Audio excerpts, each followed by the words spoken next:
Good morning, everybody. It's great to be with you today and also great to see the faces of all the IAC members. Thank you for joining our very first virtual video meeting of the Interagency Commission on School Construction. We have several important items to consider today, including the 100% approval of our capital improvement plan. Today's CIP discussion represents the culmination of work we have been doing incrementally since last year. Even in these extraordinary times, pushing ahead with this work and keeping pace with our normal operations is very critical. The video call only includes members of the IAC, staff that are presenting information, and members of the public that have signed up for public comment. Our meeting today is being broadcast in real time on the IAC's YouTube account and is accessible to anyone through the IAC's website. For anyone unable to watch or listen today, the recorded video will be available after the meeting. To keep the meeting flowing efficiently today, staff will be available for questions and comments, but they will have their cameras and microphones turned off unless they are presenting. Just as staff must come to the presenters table when we meet in person, they will be turning on their cameras and microphones when they are ready to present their items. For full accountability purposes in this usual format, I will ask Bob to call the roll for each vote and ask you all to respond individually and have Elliot affirm the tally of each vote. So, before we move into our public comment portion of the agenda, I will ask Bob to call the roll call of members to be sure we have a quorum. Thank you, Madam Chair. Denise Alvera. Present. Secretary Churchill. Present. Linda Eberhardt. She's present. Brian Gibbons is present.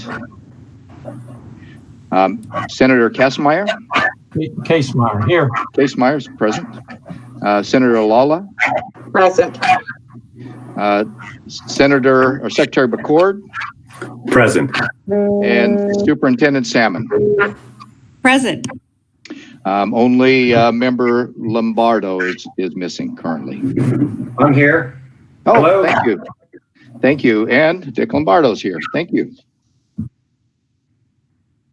You have a full quorum, Madam. In fact, all of your members are here. Thank you, Bob. We have one presentation during our public comment section of the agenda today. I would like to invite Baltimore City Public Schools to join and present their public comment at this time.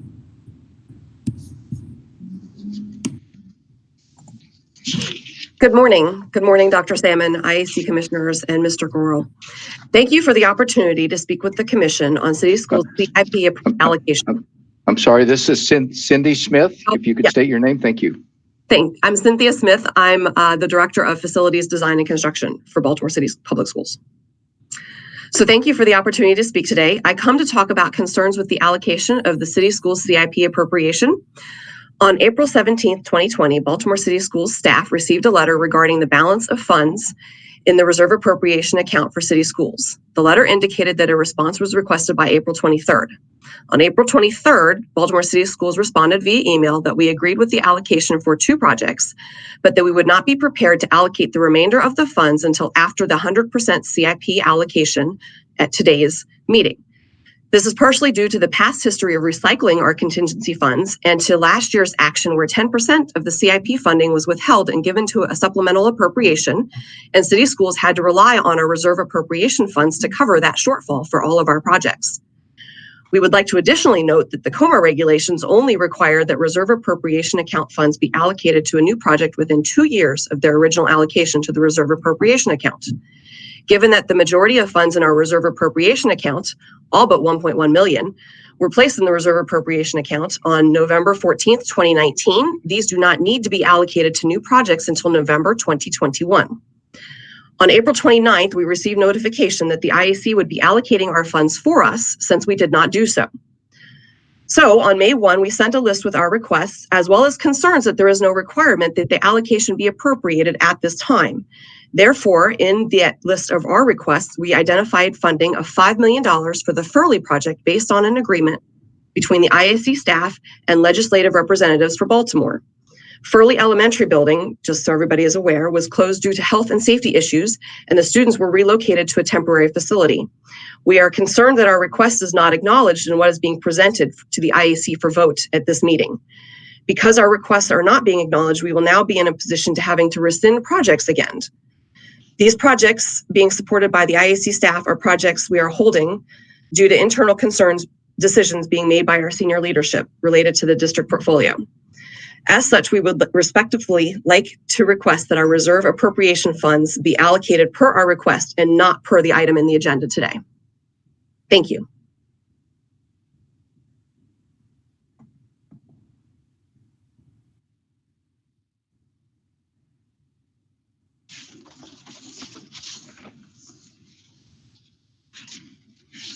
Madam Chair, your mic is off. It doesn't look like it's off, but it's not coming through.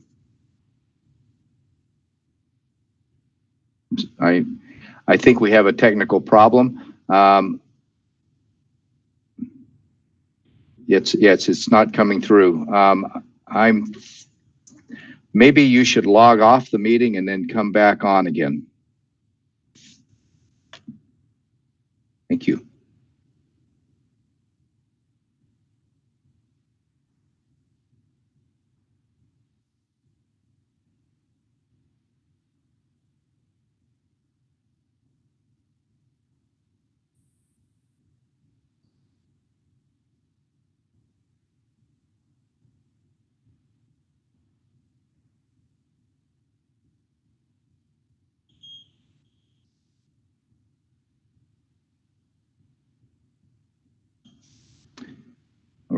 If you could try unmuting yourself.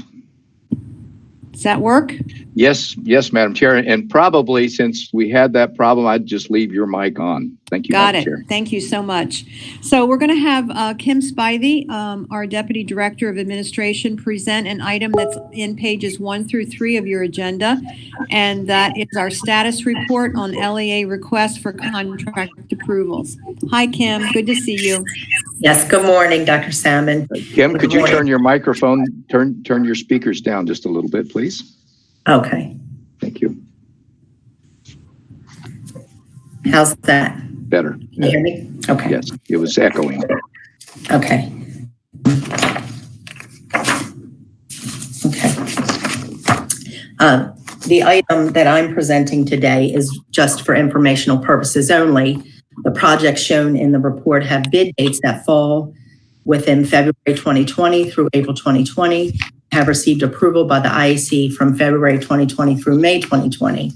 During this period, 46 contracts totaling $9 million for 32 projects were bid by local education agencies.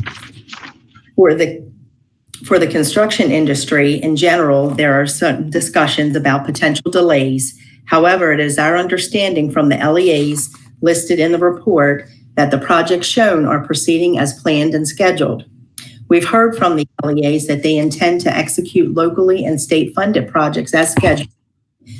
Pre-conferences have been modified to be conducted electronically or outdoors. Bid openings have been conducted through electronic submission with live bid openings to demonstrate that the files were not opened. Contractors have COVID safety plans in place and are proceeding with executing projects. And some projects that typically require execution during the summer break are scheduled to start earlier since the students are not in the buildings. The LEAs continue to maintain the back to school deadlines even without knowing what that may mean this year. Starting projects earlier has been beneficial to get ahead of any potential material or labor shortages that could occur later this year. Most of the projects are proceeding as planned. However, there may be some limited number of projects in various grant programs that may require extensions to the state deadline submissions. These will be addressed on a case-by-case basis. Are there any questions from the commission?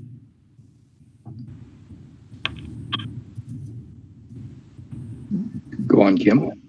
Okay, so that's the end of the presentation. Thank you, Kim. It was just an informational item. Right. Okay. Thank you. And we're going to move. If I could, Madam Chair, Thank you, Madam Chair. We've been working really hard, as everybody else is, all the other agencies too, to try to get as much done as we can. But some things we just have not been able to do. Kim and Arabia, Shantia, and Umi have done a wonderful job on the grant management, as Kim has just shown you, and we put material in your books as far as keeping these contracts moving, which helps. It helps in a lot of ways. We've also been very successful, Madam Chair, with your staff, the MSDE HR staff.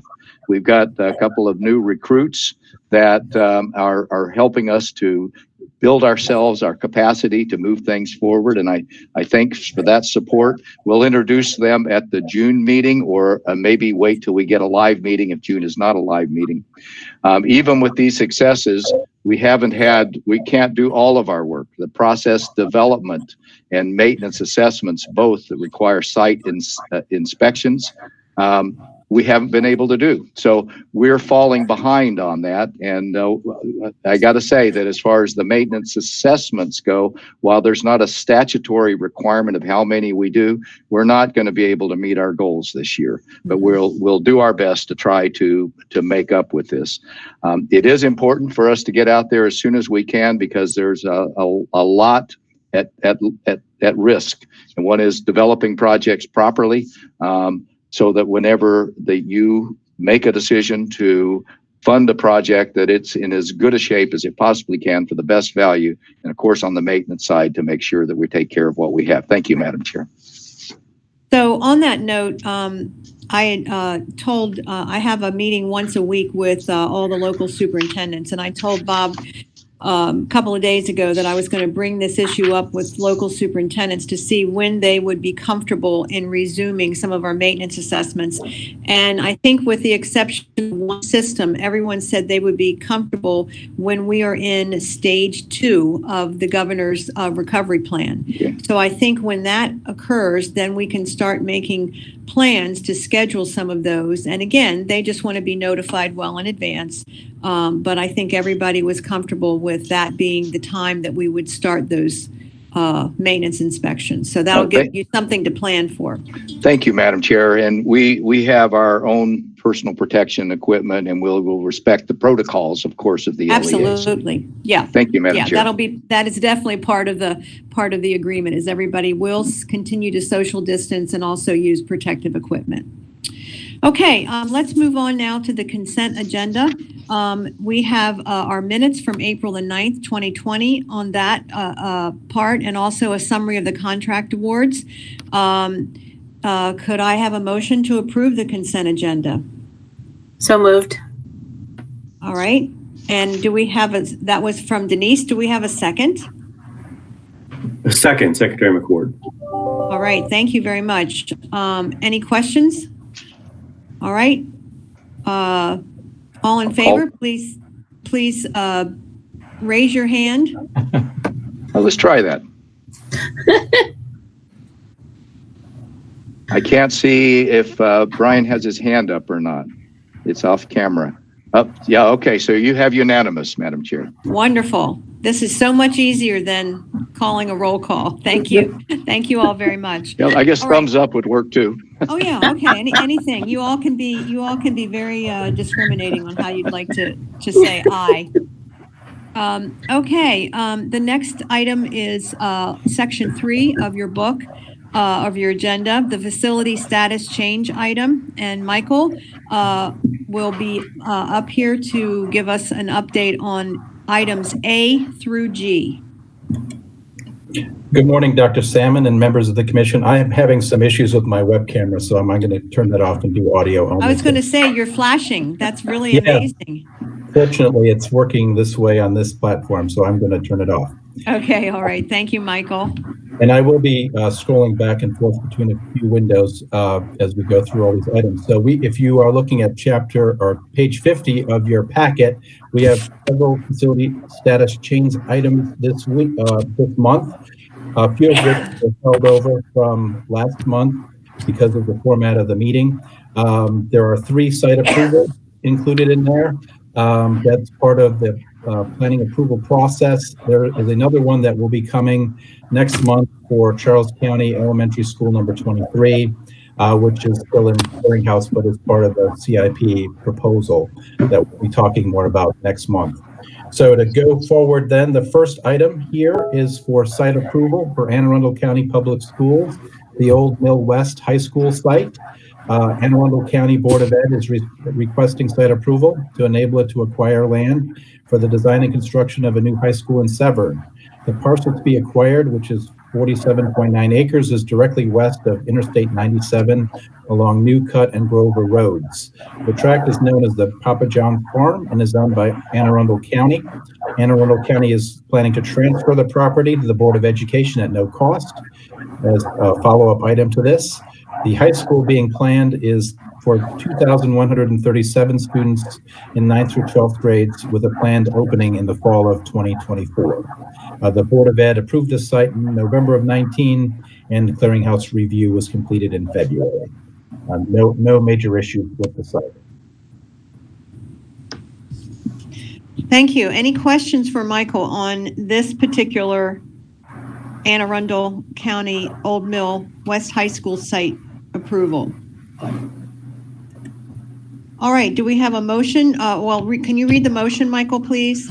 Yes. Okay, the motion here is to approve the acquisition by the Anne Arundel County Board of Education of 47.973 acres of land known as the Papa John's Farm, adjacent to New Cut Road and Grover Road in Severn, Maryland, 21144, to enable the Anne Arundel County Public Schools to construct Old Mill West High School, adhering to the actions identified in the State Clearinghouse Review, State Identifier MD 2020-0210-0017. Okay, do we have a motion to approve? So moved. Churchill. Do we have a second? Second, Avera. All right, all in favor, please show aye. Aye. Okay, if it's unanimous, support, Madam Chair. Thank you so much. Michael, continue with B, Prince George's County, Cherokee Lane. Thank you.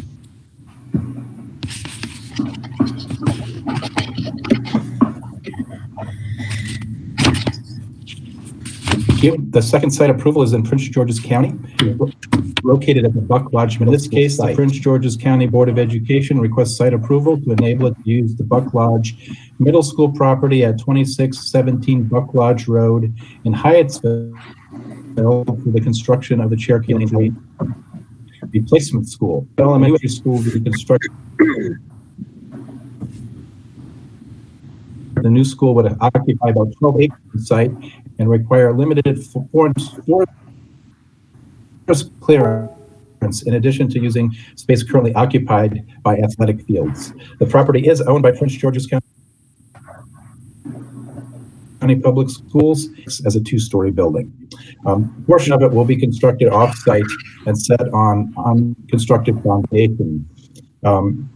It is actually one of several actions that the Board of Education approved in January 2019 and approved the site January 21st of 2019. Our clearinghouse review was completed in March of 2020. Questions for Michael? All right, do we have a motion to approve? Oh, can you read the motion, please?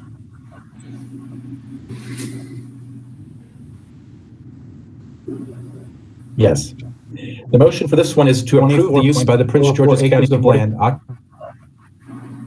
occupied by Buck Lodge Middle School at 2617 Buck Lodge Road in Hyattsville, Maryland, to construction of Cherokee Lane Replacement School, pre-K through grade, to be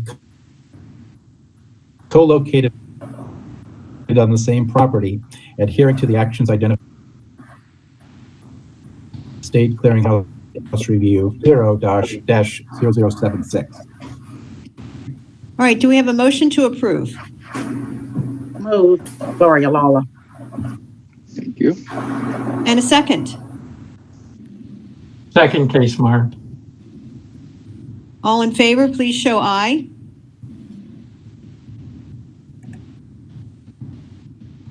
All members have voted in the affirmative, Madam Chair. Thank you. All right, Michael, let's go on to C, Frederick County, the site approval there, please. This will be the third and final site approval today, which is for a future project at Center Middle School site.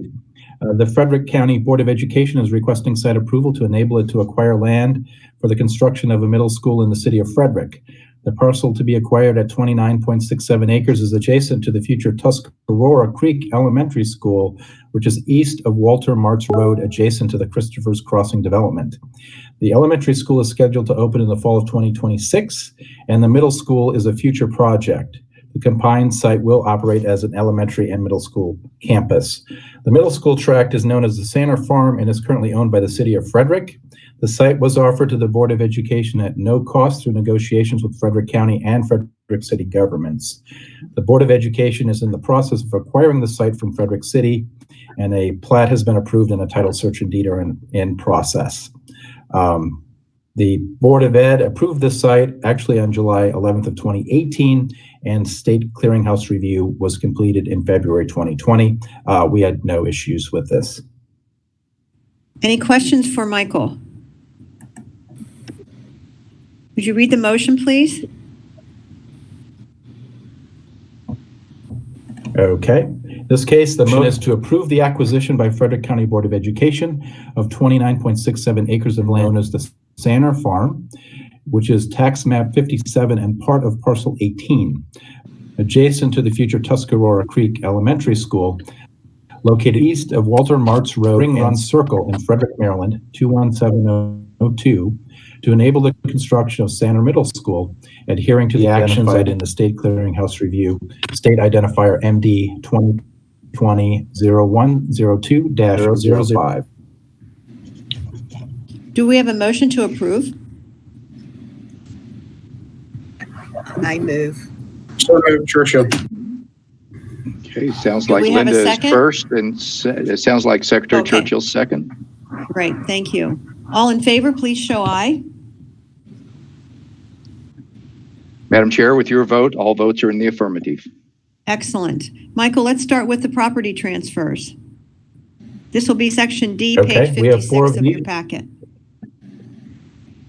Correct. So the first one of the 4 is for Wacomico County and a portion of property known as the Jersey Road Annex. The Wacomico County Board of Education is seeking a IAC to transfer 3.3 acres of land on the west side of Jersey Road, north of North Curlew Road and the Salisbury Middle School, to the Wacomico County government for future disposal as surplus property. The land is the northeasternmost portion of a 14-acre parcel that was acquired by Wacomico County Board of Ed on December 17th of 1986. The wooded lot is not and has been not been used by the public schools for educational purposes. After the approval of the transfer, the property will be subdivided and conveyed to Wacomico County for future disposal. And the remainder of that parcel will be retained by the Wacomico County Public Schools. Any questions for Michael on this property transfer? All right, do we have a motion to approve? You want, Madam Chair, let's see. I'll read- You had to read the motion? Thank you. Oh, I'm sorry. Yes, I'll go ahead and read Okay. it. Sorry, Michael. I'm The jumping mechanics ahead. of this. No problem. The motion here is to approve the transfer of 3.3 acres of land known as a portion of tax map 29, parcel 243, on the west side of Jersey Road, north of North Curlew Road, and north of the Salisbury Middle School campus in Salisbury, Maryland, 21801, from the Wacomico County Board of Education to the Wacomico County government for future disposal as surplus property. All right, now can we have a motion for approval? So moved with Gloria Lawler. Thank you, Senator. And do we have a second? Second, Reesmeyer. All right, motion is second. All in favor, please show aye. Dick, I can't see your vote. Say Dick. Can I see your vote? Okay, Madam Chair, with your vote, affirmative vote, all affirmative. Excellent. All right, Michael, let's go on to the Baltimore City approval. Excellent. So we have 3 of these today. We have some additional items that will be with Baltimore City that we'll be bringing to the IAC next month. But the first one today is the approval of a property transfer for the Grove Park Elementary and Middle School. On January 14th of this year, the Baltimore City Board of School Commissioners voted to surplus the former Grove Park Elementary and Middle School, which was closed in 2018. The building was used for swing space for the Calvin Rodwell Elementary and Middle School, while Calvin Rodwell was undergoing construction. The Grove Park building is no longer needed for swing space since the Calvin Rodwell School reopened in January of 2020. This particular building was built in 1958, and a structure was added in 1970. Upon approval today, the Board of School Commissioners will transfer ownership to the Mayor and City Council of Baltimore for future disposition as surplus property. Questions for Michael? All right, can you read the motion, please?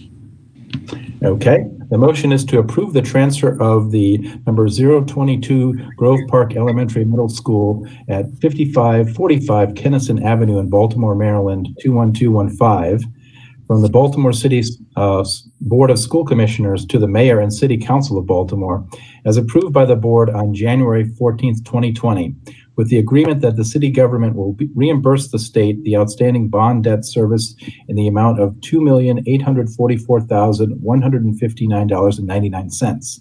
The Baltimore City government shall obtain approval of the Interagency Commission before transferring any right, title, or interest to any portion of the property. All right, thank you. Do we have a motion to approve? So moved, Avera. Do we have a second? Second, Linda. Linda? Thank you, Linda. And Denise, all in favor, please show aye. Madam Chair, with your vote, all votes are the affirmative.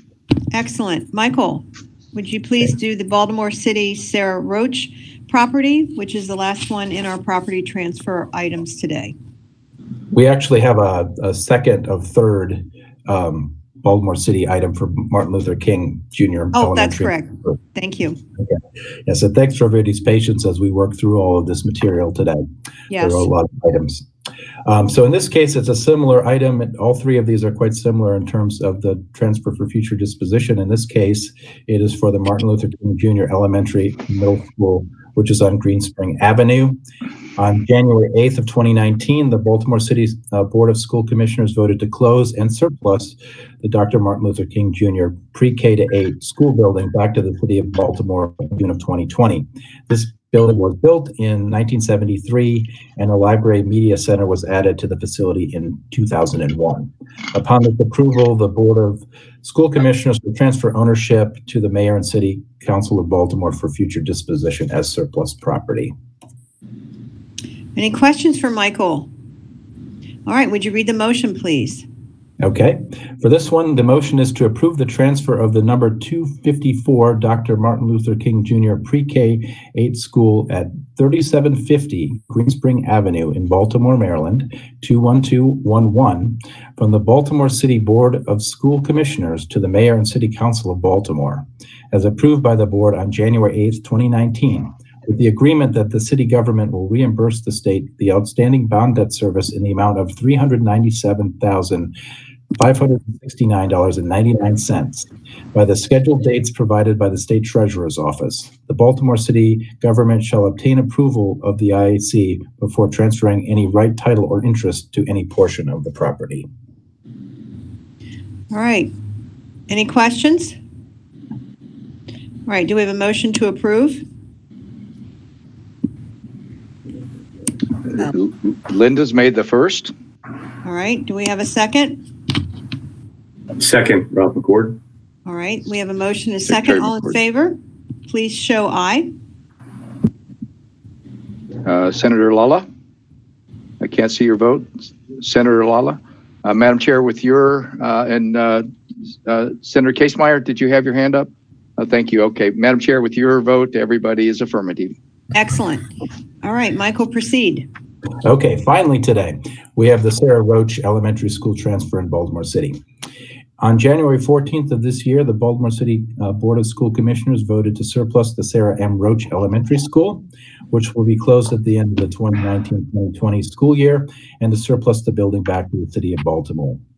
Beginning in 2020 and 2021, Sarah M. Roach students will join the Mary E. Rodman students to form one school community. Students currently zoned for Sarah M. Roach will be rezoned to the Mary E. Rodman Elementary School, a newly renovated 21st century school building.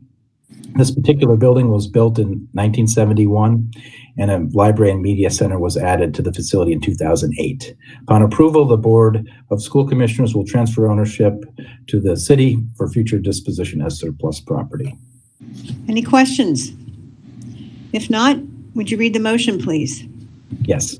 The motion here is to approve the transfer of the 073 Sarah M. Roach Elementary School at 3434 Old Frederick Road in Baltimore, Maryland, 21229, from the Baltimore City Board of School Commissioners to the Mayor and City Council of Baltimore, as approved by the board on January 14, 2020, with the agreement that the city government will reimburse the state the outstanding bond debt service in the amount of $15,832.15. The Baltimore City government shall obtain approval of the IAC before transferring any right, title, or interest to any portion of the property. Any questions for Michael? All right, can we have a motion to approve? I move. Linda's first. And a second? Second, Lawler. And Senator Lala second. Thank you. All right, so all in favor, please show aye. Madam Chair, with your vote, all are in the affirmative. Excellent. Thank you, Michael. We appreciate your presentation today. We are now going to move on to section 4, which is our fiscal year 21 100% CIP allocations approval. And we're going to have Arabia Davis present this. She is our funding program manager, and also Kim Spivey, our deputy director of administration. This section is pages 60 through 77 in your packets. Good morning, Arabia. It's good to see you.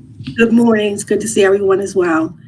Prior to discussing the 100% CIP recommendations, the IAC staff wanted to discuss the recommendation to approve the reversion of unexpended funding from the non-public aging schools program for use in the capital improvement program.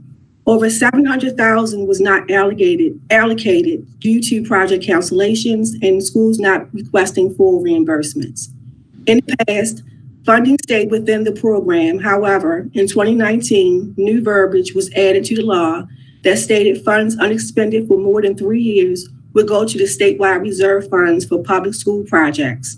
Dr. Couch, superintendent of Kent County Public Schools, requested full funding for the Galena Elementary School project, and the IAC supported the proposal. The IAC staff will be recommending the use of unexpended funding for that project. The IAC staff also thought it was important to address implications of approving additional planning and systemic renovation projects and its impact on the state's future funding obligations. Kim will be providing more details on this subject matter. Kim?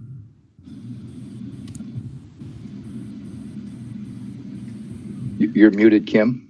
Yeah. Good morning again. So I want to direct you, I guess, to the charts that are on pages 63, 65. We're providing these charts to show how the actions for the FY 2021 Capital Improvement Program that are being presented today for planning and funding will affect the state's obligation on future appropriations for projects that are funded within the Capital Improvement Program. And if you could, I'm looking at the PDF that was recently sent out, and it looks like page 65 table that provides by LEA. This is everybody there. It's the table that's a summary by LEA of the 10-year average allocations and state obligations for approved projects as of the FY 2021 CIP. So this shows where the state's obligation position would be based upon the actions that are being recommended today for the IAC to take.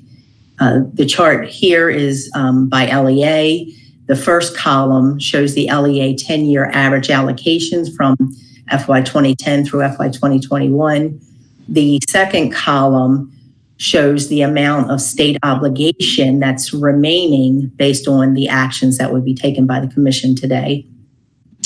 The third column is a percentage of the LEA's 10-year average to the state obligations for approved projects. As you see in column 2, the state obligation totals $580 million. And as you see in column 3, those percentages exceed 100%. And what that means is if we only allocate to an LEA their average allocation towards the projects that have been approved so far, it'll take that percentage of years to pay back or pay off the state obligation.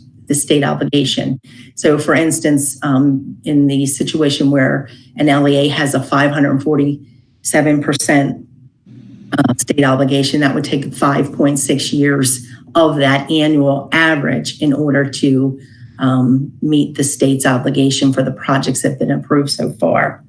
So now we know that, each fiscal year, the IAC adjusts the LEA's actual appropriations up or down depending on the annual state appropriations, LEA request, project cash flow needs, and an effort to keep forward funded projects from acquiring PAYGO funding and other factors to meet its obligation within a 2 to 3 year funding phases.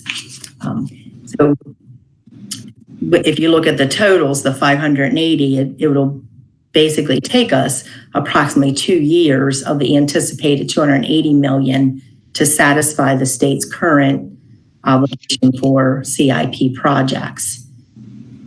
Without any new awards.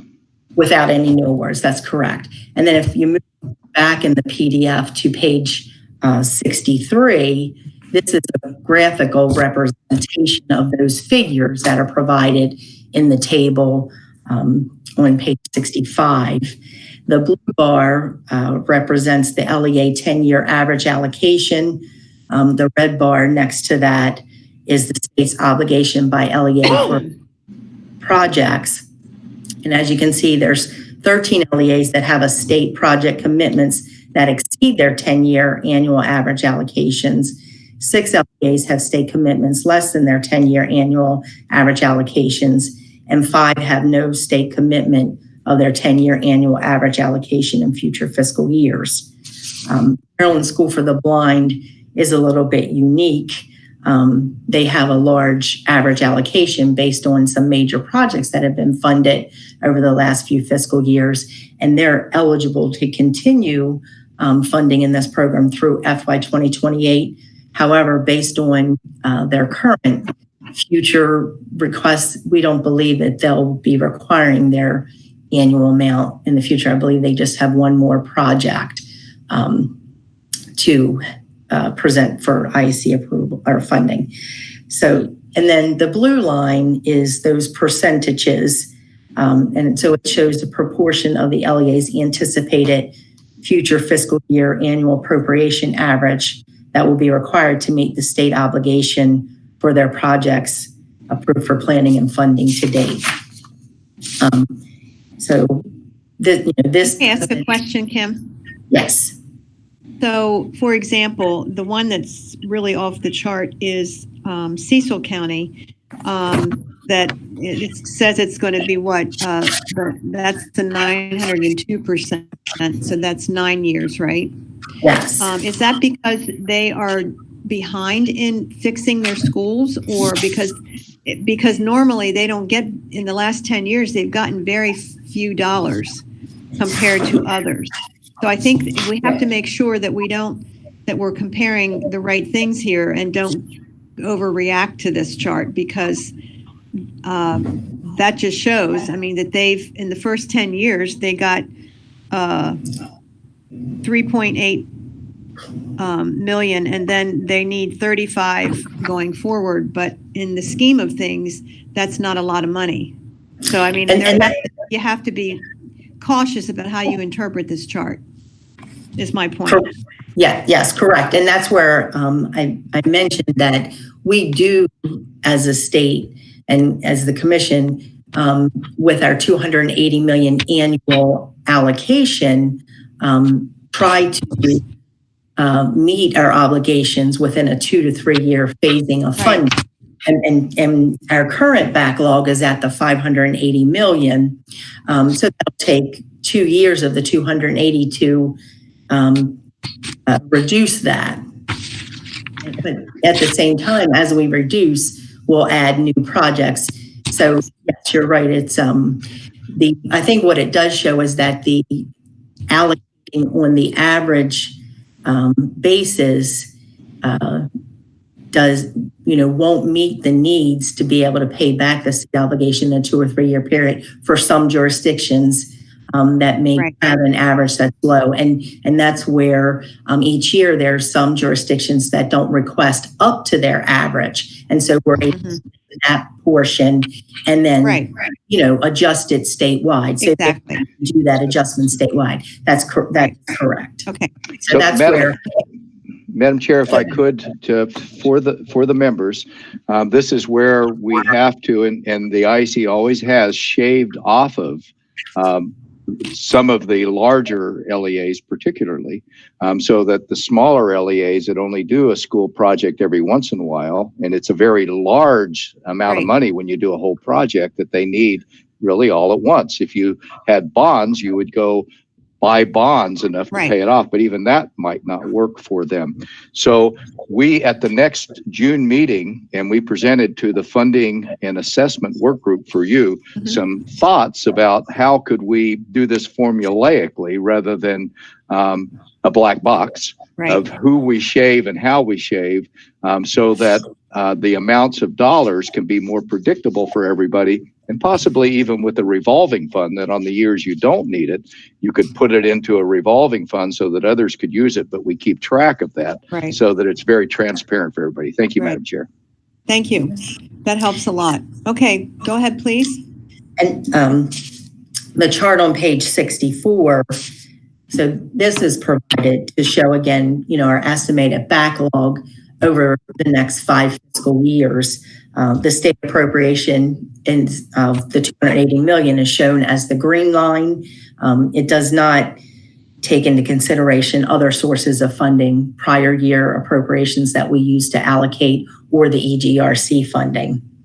The annual fiscal year allocations to the LEAs based on the 10-year average applied to the projects with a state obligation shown as the yellow line, which estimates the amount of the annual appropriation by fiscal year that will be applied within or up to the average 10-year allocation by LEA to the CIP projects that have been partially funded or with an amount of state funding that's due in a future fiscal year based on actions in the FY 2021 CIP.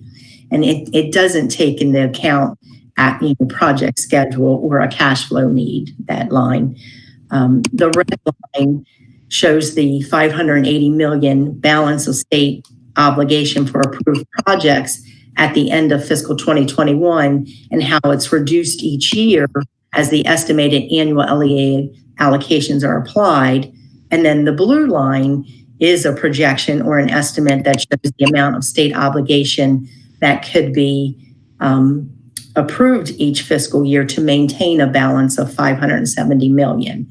So it's an estimate, a projection of how much could be added each year to the state obligation if we're trying to keep it at the 580 million. So just thought it would be helpful to visually provide some charts for the CIP. Are there any questions? Questions for... Madam Chair, you could look at the red line as the principal and the blue line is the capacity that is available to borrow. Thank you, Madam Chair. Other questions for Kim? I do have a question, but I don't know if this is the appropriate time. The city requested some change in this CIP to include Furley Elementary School. I know that Delegate McIntosh has been working very closely with Senator McCray with the parents in this neighborhood because the students have been going to another school for some time because their school has not been fit for their students, and wondered if there's any way to reconsider what they have requested. Madam Chair? Yes, Bob, could you address I- that? I could, and yes, the allocations that you're going to have in front of you, and Arabia is going to jump into the details here in just a minute. This was just to give you kind of an overview of the possibility of what this would look like if you did everything that we are recommending. Furley is a project, and at 2 meetings ago, the IAC considered a memo that I had written to Chair Salmon about how that we could possibly fund Furley. Besides Furley, of course, the city schools has a lot of other projects, mostly systemics, in order just to keep the doors open on their schools that they have to do. HVAC is one you see in the news a lot. So we will absolutely be working with them to make Furley go. To have in front of you today, we feel it most appropriate to go with the request to us up to this point that has come from their facility master plan, which we know comes from their boards of education, and the priorities that are given to us through the IAC. That doesn't mean that even by the next meeting, that if they want to do different selections, they want to change things around. We started doing this a couple of years ago so that if projects look like all of a sudden this one is more important, I'm using my hands, I'm sorry, but it rises in priority over another one, and it didn't look that way at the beginning of the IAC cycle, we can go and make changes, revert one, and then put the money into the other. But it keeps a very clear picture of when those events occurred and why they occurred, so that the IAC can remain fully accountable to the public of all of these allocations and what your intentions were and what you voted on. We do fully intend to bring back at the next June meeting Furley and the other projects that they brought for your consideration, because I think they deserve absolutely unique and proper attention. And Furley is included in the backlog cost. This is, the 580 million is an estimate of the actions that are being recommended today with Furley as part of that. Just as you can see for Baltimore City in the chart by LEA, their state obligation would be about 62 million with approvals and what's being recommended for IAC decision. And Madam Chair, as an example, and Linda, Furley is one that has always been systemic projects, and we can see that it's high in need. And I totally agree that we shouldn't keep putting Band-Aids on that school. It needs to be replaced. And I think the commission also indicate that they support that as well. What I haven't seen yet is in the master plan, it says that there's only going to be Band-Aids. This is the Baltimore City plan. So if the school board, the commission of Baltimore City are in agreement that this needs to be a replacement school, we just need to respect their governance and understand that that is in fact the case. So I think we can probably do that by the June meeting as well. Okay, thank you. All right, Arabia, you want to come back, please? Yes, thank you, Chairman and Bob. This afternoon, if we can go to page 66 of the agenda. This afternoon, the designees are recommending approval of the final FY21 CIP totaling $392 million. This figure includes $386 million for allocation to a total of 111 funding projects, 18 additional planning approvals, $5.3 million set aside to address unanticipated project costs, and $500,000 for the Department of General Services design consulting fees. For the purpose of efficiency, I would like to focus our attention on the columns that represent 100% of the funding being recommended today. As Kim mentioned, over the past 2 years, the IAC has based funding on the LEA's 10-year average, which is shown in column D.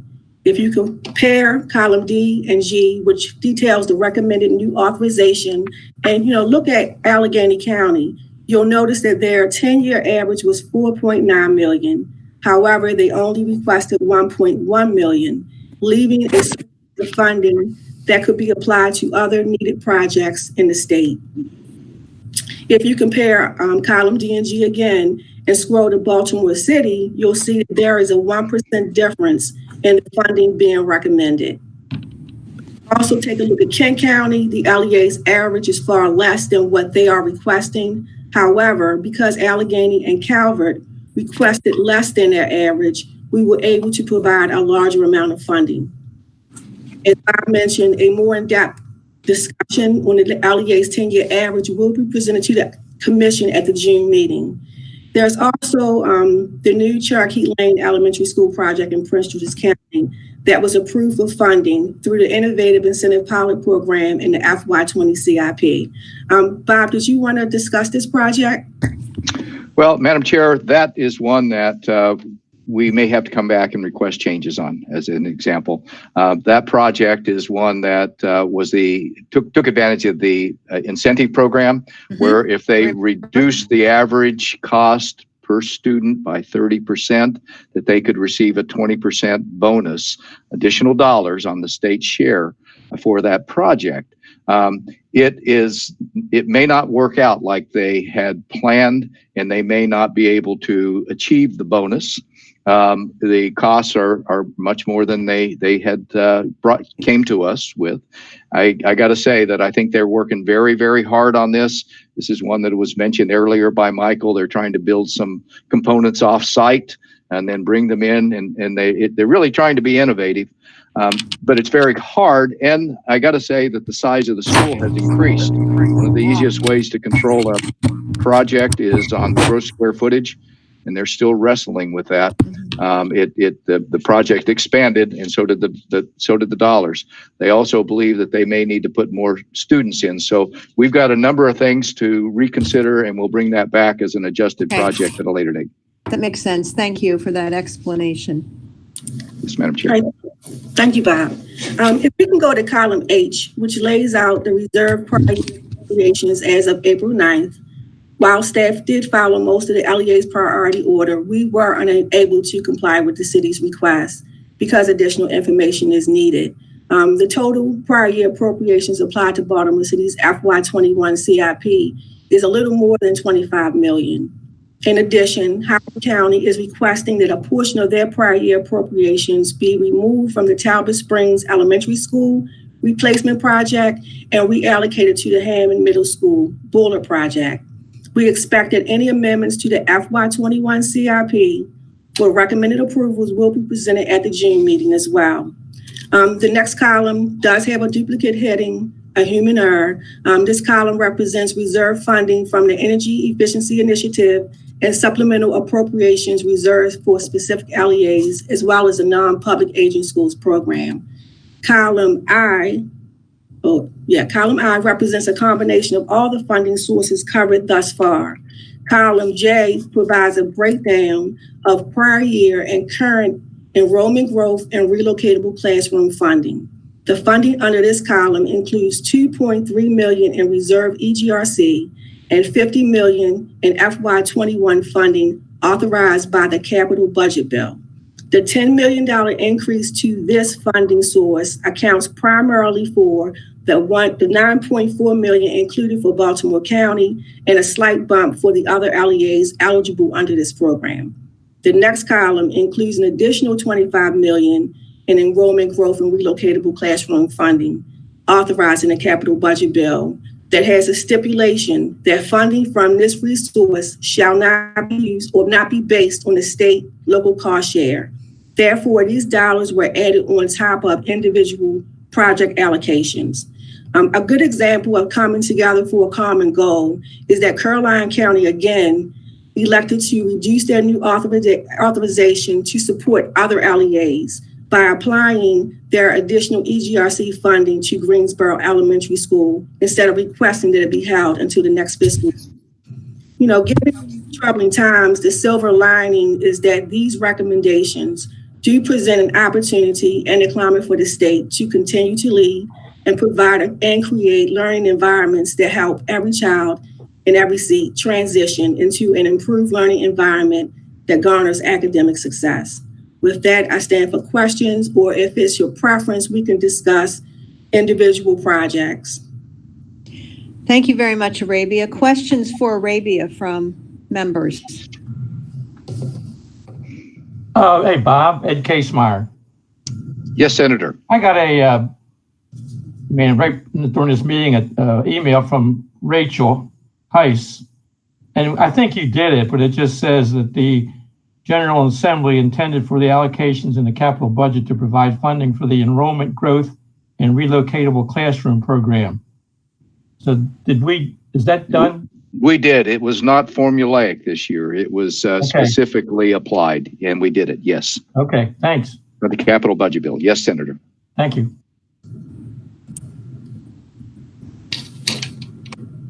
Other questions for Arabia? If not, do we have a motion to approve? And Arabia, would you read the motion? Yes. The first part of the motion is to approve the reversion of $710,621 unexpended appropriation of the Senator James E. Ed DeGrange non-public agent schools to the unreserved statewide appropriations count for the capital improvement program pursuant to Chapter 14, Laws of Maryland 2019, House Bill 101, as presented in this item. Second part is to approve the fiscal year 2021 capital improvement program in a total amount of $392,078,000, including $386.2 million for allocation to funding and planning projects as specified for each local school system in the attached document dated May 14th, 2020. $0.5 million for the Department of General Services design consulting fees, and $5.3 million new authorization held for unanticipated project costs. And the third part is to authorize IAC staff to make minor adjustments to allocations based on calculation of the project's net state funding amount to avoid the over or underfunding of a project. Do we have a motion to approve? So moved, Gloria Lawler. Do we have a second? Second, Avera. All right, we have a motion and a second. All in favor, please show aye. Aye. Madam Chair, with your vote, all are in the affirmative. Excellent. And Arabia, thank you so much for your work and the staff's work on this. This is definitely a labor of love throughout the year, and we do appreciate your analysis and your very excellent presentations. Thank you so much. Thank you. All right, now we're going to move on to Section 5, which is Design Guidelines for Sexual Abuse and Prevention. Cassandra, our Program Support Administrator, is going to present this section, and this is on pages 78 through 97 of your packet. Cassandra, good morning. Madam Chair, we have... Sorry, it's good afternoon now. Madam Chair, we have Ms. Remington on the wonderful. At the table also. Excellent. Good morning. Good morning. Nice to have you with us today.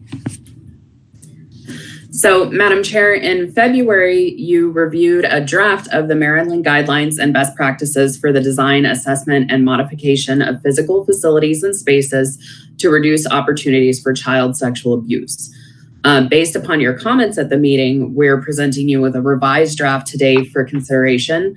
I am pleased to tell you that the State Council on Child Abuse and Neglect, who were jointly charged with this effort, did approve this draft last week on May 7th. The majority of the changes that we made based upon your recommendation can be seen on page 83 of your agenda. And it's under, primarily in the first bullet point under the blue heading that says the magnitude of child sexual abuse and sexual misconduct in schools.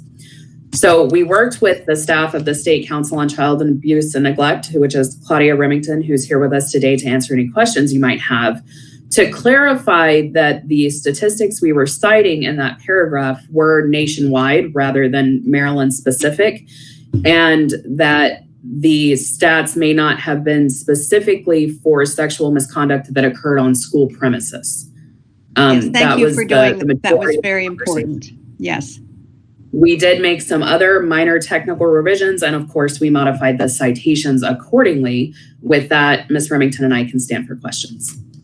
Thank you, Cassandra. And Ms. Remington, thank you for being here today. I appreciate your work on this. Questions for either of these individuals?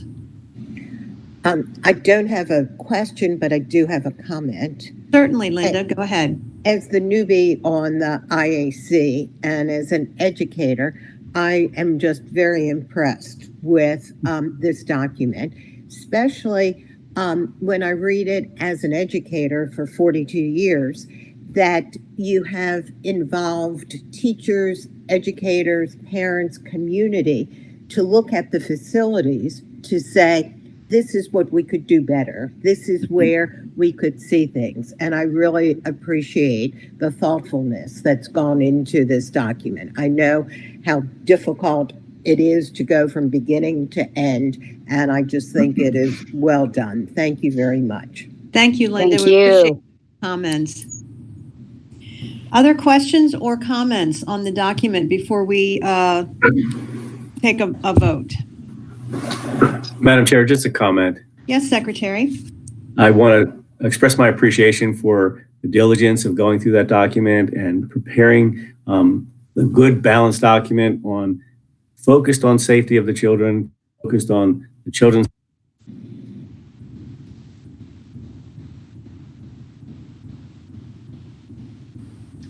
We have a frozen picture. Secretary, can you try again? It sounds like you're not coming through. It's frozen. He may have to log on again. That's too bad. I could try to call him and patch him through. Okay, that's a great idea.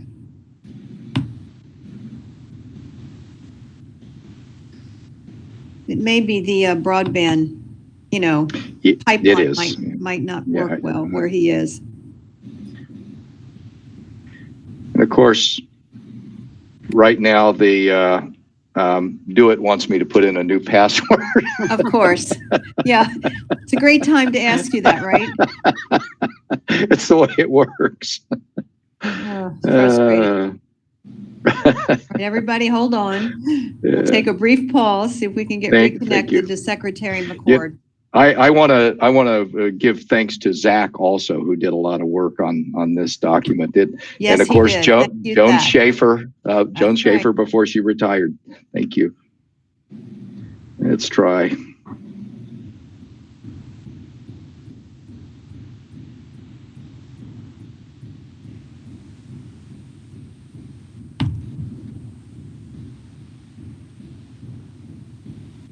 It looks like Bob has left. Maybe he's going to try to get back in. Maybe, yeah.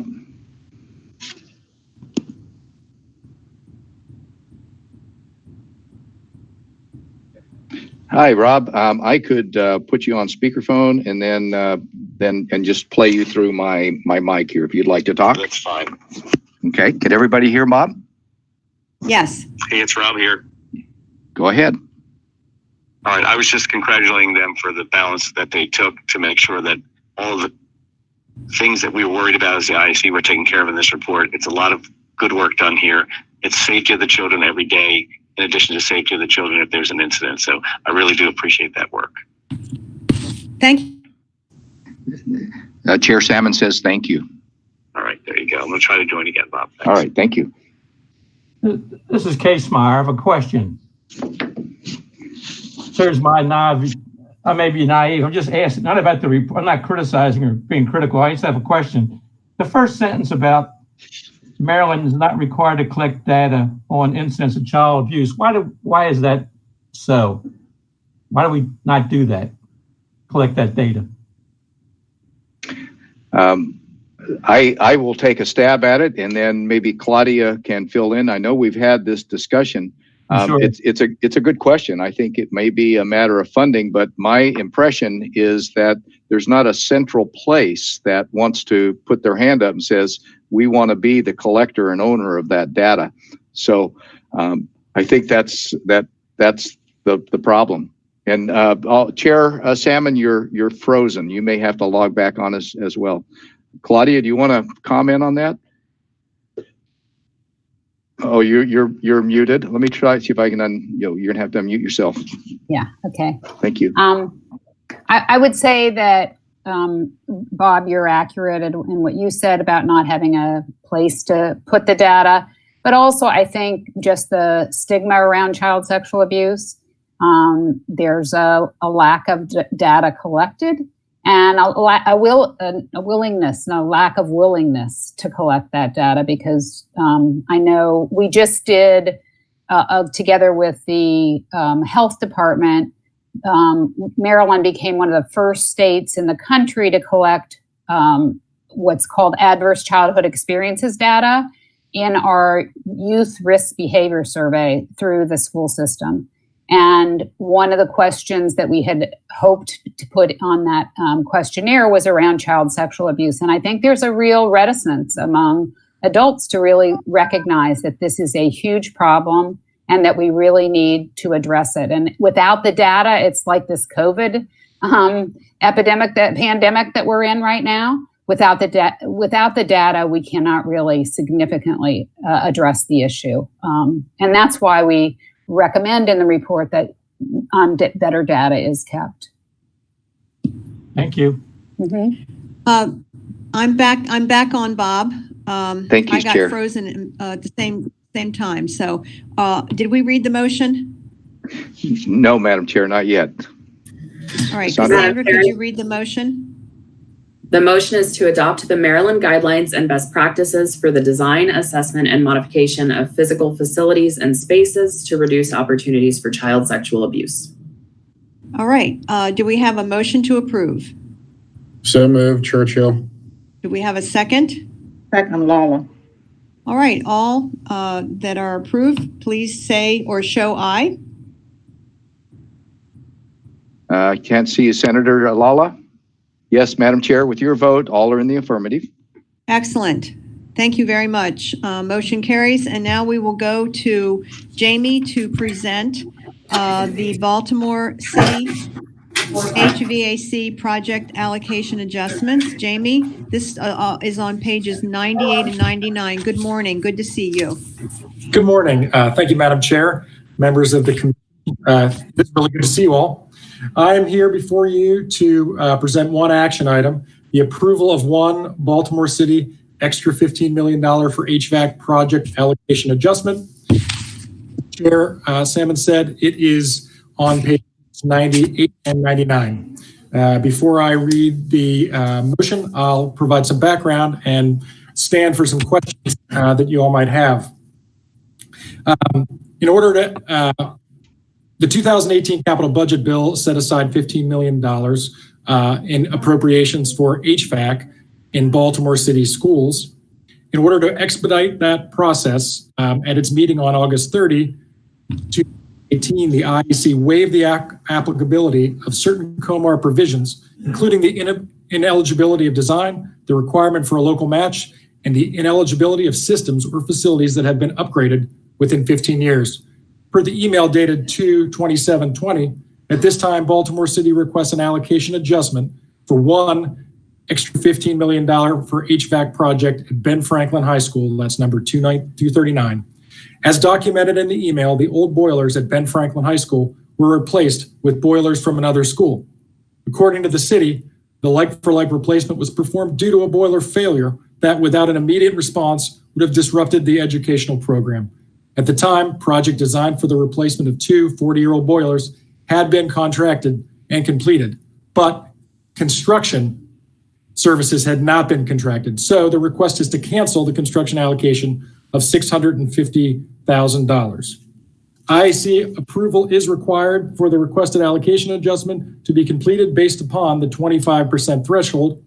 Approval of this request will leave a total available amount for future allocation of $979,000. Staff recommends approval of this request. Questions for Jamie on this?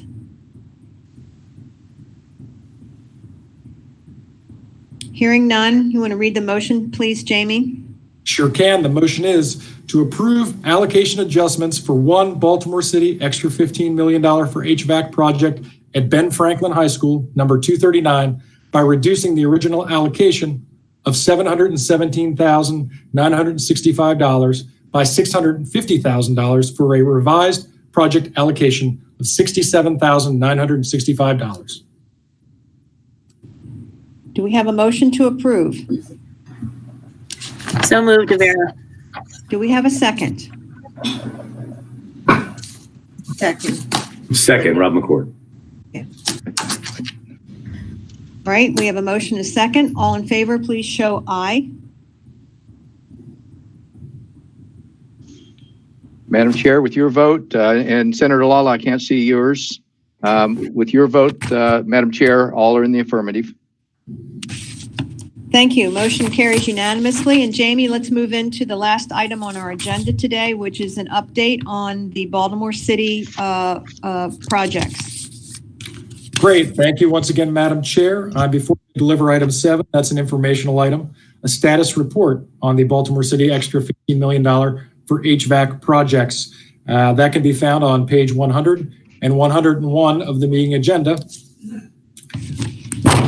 It's been a while since we last spoke about this. Last status report was in March, and so I'll just jump right in. As far as project phase goes, we now have 4 projects in design, 3 in procurement, 5 in construction, and 7 that are operational. That is represents 5 more projects in construction since the last time we spoke, and we have 2 projects that are expected to be in procurement quite soon. So overall progress with 5 more in construction and 2 into procurement. We also have 2 that are in design with the final scope to be determined based on the need to adjust other allocations. So, you know, with 19 projects out there, there's a lot of and certain scope to be determined. It makes sense to keep some of these projects right at the point where final scope is being decided. Moving on to project status, we have 1 project that's behind more than 2 months. That is the exception. That's Harlem Park PK through 8. We did talk about this project once before, as detailed in an earlier status report. Coordination with utilities set the project back a little bit, more than 2 months. But the project is well within total float allocated to the project, and construction is expected to be complete in March of 2021. We have the rest of the projects. 2 are behind less than 2 months. 8 are on time. 1, the Frederick Douglass High School boiler replacement project has surged ahead and is a little bit ahead of schedule to go with 7% or 7 that are operational. And then finally, for contract status, there are $14 million plus have been allocated. That's about 93%.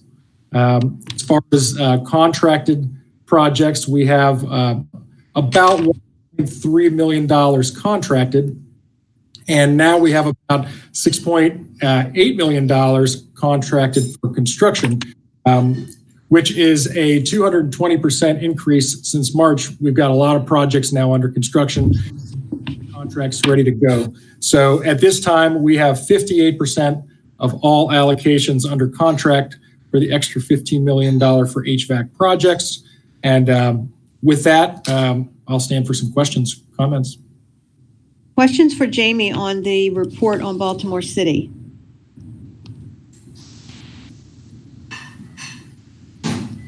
Jamie, thank you for the continued update for us. This has been very helpful to keep us informed about what's going on. I really appreciate it and appreciate your work with Baltimore City Schools on this.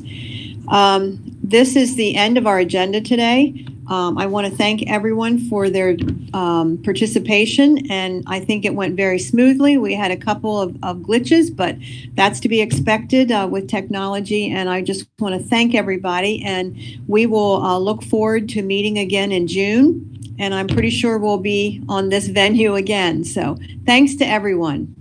Thank you, Madam Chair. Thank you, everyone. Bye-bye. Bye-bye. Thank you, Madam Chair. Thank you.